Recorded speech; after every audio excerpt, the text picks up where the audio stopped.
The Ohio landscape is dotted with farms, places of nurturing and growth, but none quite like this, a place nearly unique in the world. Here, adults and adolescents with autism are the center of that nurturing environment, infused with something everyone needs to develop and flourish: a simple sense of purpose.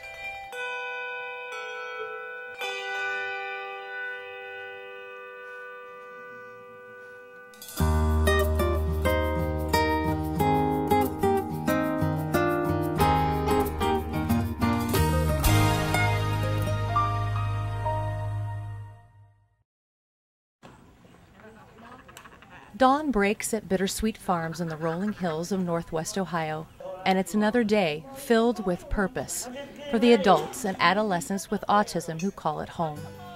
It's a place more needed today than at any other time in history. When Bittersweet opened in the early 1980s, autism was a little known, rarely diagnosed disorder. Today, the cause is still mysterious, but the numbers of children being diagnosed is skyrocketing. Numbers that would have stunned even those working in the field 2 decades ago, such as Bittersweet Farms Executive Director Vicki Obi-Hilty. Who knew we would be riding the crest of an epidemic? When I came to work here 19 years ago, pretty much autism was an unknown disability. If I said I work with autistic people, they'd say, "Oh, artistic people, isn't that wonderful?" It's a more sophisticated attitude toward the disorder today. There are more programs to benefit children with autism, but what happens when they grow up? We are building a retaining wall. John Hinch is a resident here. Today he's helping oversee the building of a new retaining wall. He and his fellow participants are truly fortunate, because in a sea of need, Bittersweet Farms is a tiny island. And that's the central question: how to serve more, how to better serve, how to deal with the growing need ahead. You take the original key, you put it here in the vise, and you get it blank. Beth Meyer has lived at Bittersweet Farms virtually since the beginning. She has her own home with her own kitchen and laundry, but her knack is making keys. That and fixing things around the farm, a talent her family discovered very early on. I fixed my dad's alarm clock. Was the first thing I ever fixed. One day Dad didn't make it to work and his Big Ben didn't work, and I was about 5 years old when that happened. Beth remembers those early days on the farm. I have watched every building here get built back here. The only thing we had was the little house up by the road. I have been here for every bit of it, and I've actually helped build a lot of the buildings here. The vision that would eventually guide Bittersweet came from a true visionary. Bittersweet was founded by a Toledo public school teacher named Betty Ruth Kay. Back in the 1970s, because of Betty's special ability to work with children with special needs, many students with autism were grouped together for the first time. At a loss to find any guiding curriculum, her classroom became a testbed of ideas as she developed her own. She found that students responded best when tasks had a specific beginning, a purpose, and a conclusion. Many tasks we still do today at the farm, like horticulture activities, wood shop, weaving, art, movement, hiking, swimming, skating, that all of these activities were very beneficial to our students. But more and more, Betty Ruth Kay worried about what would happen as those children grew up. She began to look for places specializing in adults with autism. She found one.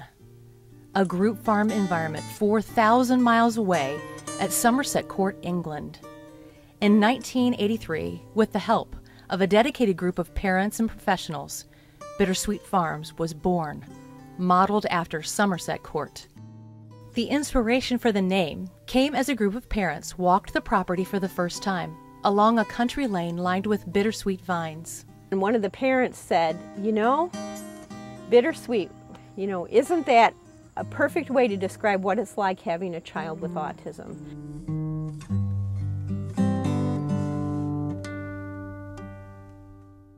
I just felt the spring call. Today, Bittersweet Farms is exactly that, a working farm where residents can truly see the fruit of their labor. The growth over the years has been extraordinary. In addition to services for those who live here, there's supported living for adults with autism who live in their own homes but need specialized supervision to maintain that independence. There's also a vocational day program for adults and both a transitional school year and summer program provided for adolescents. These are all programs provided by Bittersweet Farms in one or more of their locations, Whitehouse, Lima, and Pemberville. Still, the need is just as great as it was in the very beginning. Immediately when this place opened, we started a waiting list that we carry to this day that has over 100 names on it.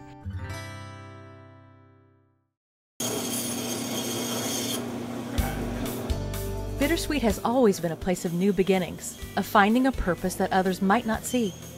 Here in the woodshop, participants create crafts and even furniture from materials that otherwise would have been discarded. We make picture frames out of these donated cedar that was originally going to be burnt, but we put the certificates in there that Bittersweet gives to the people who donate things to us. That community support is critically important. There is some governmental funding, but Bittersweet Farms couldn't be what it is without local donors and just basic interest from the community. I feel very fortunate that I grew up in a family where volunteer service was always a real priority. My dad, Tom Anderson, who from my earliest memories was always actively involved in really, you could say, countless organizations. Matt Anderson of the Andersons of Maumee is a member of Bittersweet Farms Board of Trustees. His involvement continues a family tradition of service, but it's also particularly rewarding.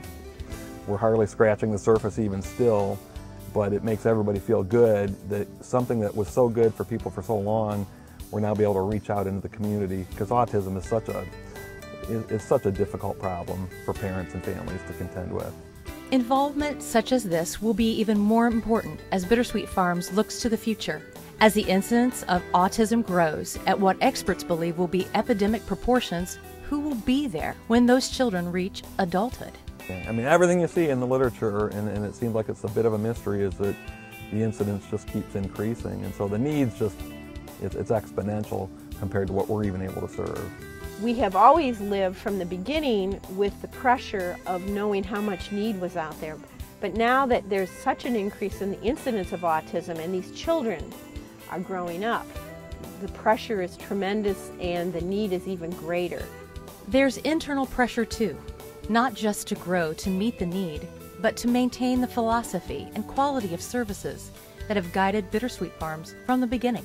In the early days, many of us worked with Betty Ruth Kay. We understood the philosophy intimately and the approach, and now we are the senior members of the staff, and there's always a thought of how do we pass the torch? How do we make sure that the quality of program that was established here is maintained? Just as they do here in the art studio, where clay is molded to find a new and beautiful purpose, lives are transformed as well.